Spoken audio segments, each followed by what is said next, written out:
अस्सलामुअलैकुम नाज़रीन, खातून बहादुर सहाफी ने लाइव शो में अता तारड़ की टटर निकाल दी। उसने कहा सच को कब तक दबाओगे। अता तारड़ ने हाथ जोड़ लिए। आइए नाज़रीन वीडियो मुलाहिजा कीजिए। बार फिर अता साहब, I would like to ask कि क्या इस बार पाकिस्तान तहरीक इंसाफ जब ईद के बाद आएगी तो फिर कंटेनर लगेंगे, फिर इस्लामाबाद बंद हो जाएगा, इस्लामाबाद और जुड़वा शहरों के शहरियों के लिए फिर मुसीबतें खड़ी हो जाएंगी?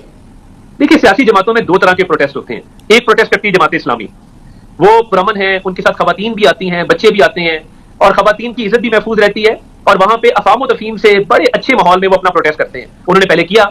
एक आते हैं अफगान शहरी और क्रिमिनल्स तहरीक इंतशार के साथ, उनके पास AK-47 भी होती हैं, असला भी होता है, टीयर गैस भी होती है, पैलेट्स भी होती हैं, बंटे भी होते हैं, गुलेले भी होती हैं, आरियां भी होती हैं, इस तरह की तमाम चीजें उनके पास होती हैं। और ये कैमरे की स्क्रीन से दिखाया है, कैमरे की आंख से स्क्रीनों पे ये सारे विजिट गए हैं। अब कुछ ना मिले तो ग्रीन बेल्ट को आग लगा देते हैं कि जी मेट्रो स्टेशन को आग लगा दो, जला दो। तो देखिए, पुरअमन एहतजाज में जो हर किसी का जमहूरी हक है और पुरतशद्दद एहतजाज में बहुत फर्क है। और मैं ये समझता हूँ कि अब तो इनमें कैपेसिटी नहीं रही है। पहले इनमें शायद कैपेसिटी किसी वक्त होती होगी बड़े इज्तिमा करने की, मगर सवाबी में इनका अपना सूबा है, अपना जिला है, नाकाम जलसा रहा।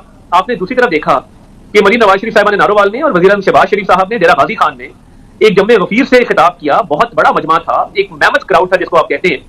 तो ये तो अपने सूबे में, अपने ही जिले में नहीं कर सके जलसा। साहब, उनकी फिर एक डिमांड होती है कि अगर आप कहते हैं कि हम जलसा नहीं कर सकते, तो जब हम जलसा या एहतजाज के लिए आ रहे होते हैं तो दफा 144 हटाइए, फिर हम आपको बताएंगे कि हमारा कितना बड़ा जलसा है, कितना बड़ा एहतजाज होता है। उनकी तो क्लियर डिमांड होती है साहब।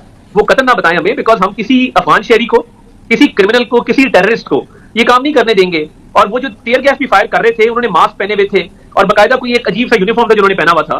तो हमने तो देखा है कि ये क्या करते हैं और ये किस लिए आते हैं। ये कियोस फैलाने आते हैं, ये मुल्क का अमन तबाह करने आते हैं, ये कब्रें खोदने आते हैं, ये पार्लियामेंट का गेट तोड़ने आते हैं, ये आग लगाने आते हैं, ये तशद्दुद करने आते हैं, ये PTV पे हमला करने आते हैं। इस नियत से आते हैं। इनका ये ट्रैक रिकॉर्ड है, इनका माजी है। ये खवातीन को हरास करने आते हैं। मुझे आज भी वो खातून एंकर नहीं भूलती जो DSNG के छत पे पनाह लिए हुए आंसुओं से ज़ारो कतार रोते हुए पनाह मांग रही थी कि जी ये छेड़खानी कर रहे हैं।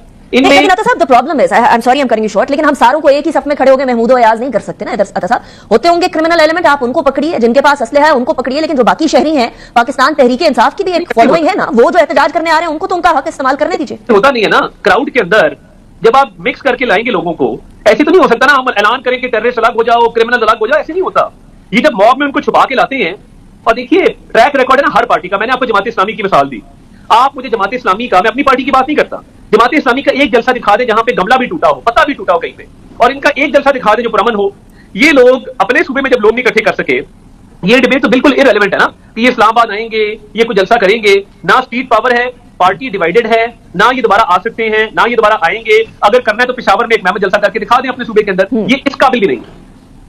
सो अता साहब, फिर अल्टीमेटली अगर ये ग्रैंड ऑपोजिशन अलायंस बन जाती है, मौलाना साहब के साथ अभी उनकी बातचीत चल रही है, कुछ रिजर्वेशंस है वो हट गई, तो अगर ये इकट्ठे हो जाते हैं फिर इनका मिलकर जलसा, क्योंकि मौलाना साहब की तो ट्रैक रिकॉर्ड बड़े पीसफुल जलसों का रहा है, वो आते हैं अपनी जगह पर बैठते हैं, एहतजाज रिकॉर्ड कराते चले जाते हैं। उनके साथ शायद खाकान अब्बासी साहब हैं, वो भी किसी तरीके से तोड़फोड़ की फेवर में नहीं है। इसी तरीके से बहुत सारी और जमातें हैं, तो अगर वो आते हैं इनके साथ तब कबूल होगा इनका एहतजाज? मैं ये समझता हूँ कि मौलाना फजल रहमान साहब के साथ भी हमारा एक फितरी इत्तेहाद है। मौलाना फजल रहमान साहब जो भी फैसला करते हैं पाकिस्तान के मफाद में करते हैं। हमेशा उन्होंने बड़ी जो सियासत की है वो तदब्बर के साथ की है, तहम्मुल के साथ की है। वो बड़ी एक ज़ीरक और बड़े एक तजर्बेकार सियासतदान है, तो उनकी तो बड़ी कदर है। और मैं समझता हूँ कि वो कभी भी कोई ऐसा फैसला नहीं करेंगे जो पाकिस्तान के मफाद के खिलाफ हो। और इस वक्त जलसे की, जुलूस की, एहतजाज की नौयत क्या होगी और उसमें डिमांड क्या होगी?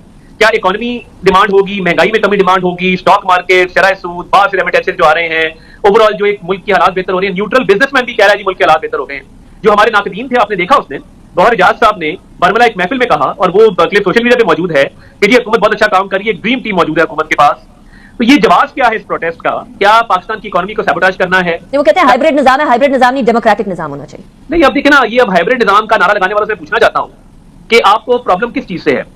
ये एक बिला वजह एक नारा लगा देना हाइब्रिड निजाम का, मुझे बता देना कि कहां पे आपको नजर आया कि पाकिस्तान के अंदर जो है तामीर और तरक्की रुकी है, या कोई ऐसा निजाम है जो गैर आईनी है, गैर जमहूरी है। ये तमाम लोग, मैं समझता हूं कि ये इनकी बिल्कुल जो मुतालबात है नाजायज है, इसमें कोई लॉजिक नहीं है।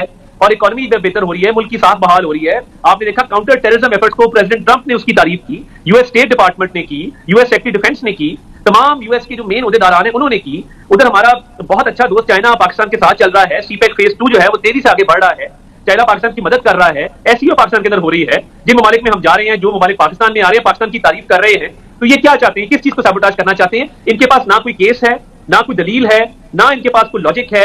ये सिर्फ अब एहतजाज की सियासत करना चाहते हैं जिसमें कोई दम नहीं है। करके देख ले, मैं नहीं समझता कि लोग इनकी बातों पे कान धरेंगे। जेल की बात कर ही रहे हैं तो कल सेनेट के अंदर काफी गर्मा गर्मी हो गई इस बात पर। चेयरमैन सेनेट यूसुफ रजा गिलानी साहब ने प्रोडक्शन ऑर्डर्स भिजवाए थे, उसके अंदर ऑन अब्बास बप्पी साहब तो आगे पीटीआई के, लेकिन एजाज चौधरी साहब नहीं आए हैं। उसके अंदर भी क्या वो जेल खाना जात जो है पंजाब की वो इन्वॉल्व थी? नहीं, आई एम ग्लैड आपने ये सवाल किया, ये बड़ा अच्छा सवाल है और दोनों का फर्क जाहिर है। ऑन अब्बास बप्पी पे इलीगल हंटिंग का पर्चा था और उनको प्रोड्यूस कर दिया गया। क्या वजह है कि हुकूमत पाकिस्तान ने प्रोड्यूस नहीं किया एजाज चौधरी को, डिस्पाइट के ऑर्डर किए गए थे। हुकूमत पाकिस्तान ने इसलिए प्रोड्यूस नहीं किया क्योंकि 9 मई का केस एक हसास केस है और वो अपनी फाइनल स्टेजेस के अंदर है मामला। और कई दफा मुलजिम जब बाहर आते हैं प्रोडक्शन ऑर्डर के बहाने, वो साजबाज करते हैं, साजिश करते हैं, मैनिपुलेट करते हैं। केस के जो फाइनल एक स्टेज है, फाइनल वर्डिक्ट है, उसको जो है उस पर असरअंदाज होने की कोशिश करते हैं। तो ये हर केस की एक नौयत है। कई केसेस की नौयत हसास है, कईयों की गैर हसास है। जो गैर हसास है वो पेश कर दिए गए और जो हसास है जिसमें ये खदशा है और ये इम्कान मौजूद है कि वो केस मैनिपुलेट हो जाए, वहां पे ऑब्वियसली बड़ी कदर है यूसुफ रजा गिलानी साहब के ऑर्डर की, उनके जज्बात की। मगर जो केस सेंसिटिव है उसका मंतकी अंजाम तक जब तक वो पहुंच नहीं जाता, मेरा ख्याल है कि मुनासिब नहीं होगा कि किसी मुल्जिम को इस तरह प्रोड्यूस किया। साहब क्या ये बेहतर ना होता कि चेयरमैन सेनेट को पहले बता दिया जाता कि ये हसासियत है और इस हसासियत की बुनियाद के ऊपर हम लोग नहीं प्रोड्यूस कर सकते एजाज चौधरी साहब को? वो जो कुर्सी पे बैठे हैं तब जाके उनको पता चला कि एजाज चौधरी साहब नहीं आए हुए। इत्तेहादी में आपके 9 मई का केस तो सबको पता है कि वो हसास केस है, उसकी भी कोई जस्टिफिकेशन मौजूद नहीं है। तो चेयरमैन साहब बखूबी वाकिफ हैं ये 9 मई के मामलात से। तो 9 मई के मुल्जिमान तो वैसे भी मैं समझता हूं कि जिन्होंने वो हरकत की जो दुश्मन कभी ना कर सका और मुल्क की तारीख में दुश्मन की जरूरत नहीं हुई कि वो पाकिस्तान की डिफेंस को इतना वीक करे, तो आज वही लोग भुगत रहे हैं जिन्होंने मुल्क की दिफाई तनसीबात पे हमले किए, 14 की यादगारों को मस्मार किया। अब वो चेयरमैन साहब भी बखूबी वाकिफ हैं मामला से। अच्छा, आपने 2 दफा फरमाया कि हुकूमत पाकिस्तान ने इसलिए वो प्रोडक्शन ऑर्डर के ऊपर अमल दरामद नहीं किया, तो ये 2 दफा फरमाने से मैं ये अखज कर लूं कि हुकूमत पाकिस्तान थी, हुकूमत पंजाब या कोई और नहीं था? देखिए, ये ऑब्वियसली ये जब फैसला होता है, ये मुतलका वजारत जो है हुकूमत की वही फैसला करती है, इंटीरियर मिनिस्ट्री कोऑर्डिनेट करती है होम डिपार्टमेंट पंजाब के साथ। तो ऑब्वियसली ये हुकूमतों के कॉन्शियस डिसीजंस होते हैं जिसके ऊपर वो बेस करती हैं कि कौन से वाले पे अमल दरामद करना है, कौन से पे नहीं करना। तो ये जो इंटर कोऑर्डिनेशन है between provinces, between the federal government, between the concern departments and ministries, इसका एक प्रोसीजर तय है और उस प्रोसीजर के तहत ये फैसले किए जाते हैं। राइट। अब आपने सूबों की बात करी दी आता साहब, तो पंजाब में इस टाइम पर पीपल्स पार्टी और पाकिस्तान मुस्लिम लीग में कुछ ठनी हुई नजर आ रही है और इसकी एक और वजह भी हो गई है और वो है कनाल, महफूज शहीद कनाल। खेलदास कोहिस्तानी साहब ने एक बात फरमाई, मैं आपके सामने रखती हूं कि मैं वाजे कर रहा हूं कि वफाक कोई कनाल नहीं बना रहा, पाकिस्तान 4 इकाइयों पर खड़ा है, हम सब बराबर के शरीक हैं, सबके हुकूक हैं, सिंध के मफादात, सिंध के हुकूक पर कोई समझौता नहीं होगा।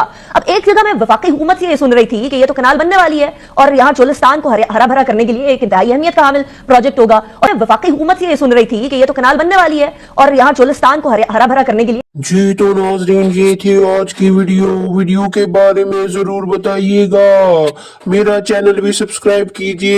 अल्लाह हाफिज।